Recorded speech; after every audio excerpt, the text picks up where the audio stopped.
Wairarapa TV local news for Thursday, the 2nd of February. New Zealand residential property values continue to rise in January with strong growth in regional towns close to main centres like Auckland, Wellington and Queenstown, with properties set to keep attracting foreign buyers.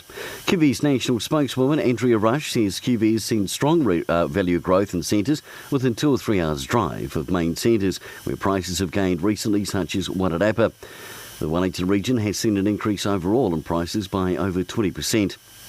The Wellington Area Regional Management Office are providing a free workshop to help businesses learn about disaster planning. The workshop will cover the basics of continuity planning and provide easy-to-use tools to get started on a customised plan that meets their business needs. The workshop will draw on lessons and experiences from Christchurch and international research from other disasters, and is being held at the Carterton Event Centre on the 22nd of February. And in sport, Giants will celebrate their 50th Jubilee this weekend, with all softball teams playing at home at South Park. A meet and greet takes place tomorrow night with past players coming from as far away as Canada, before games on Saturday and a dinner on the Saturday night.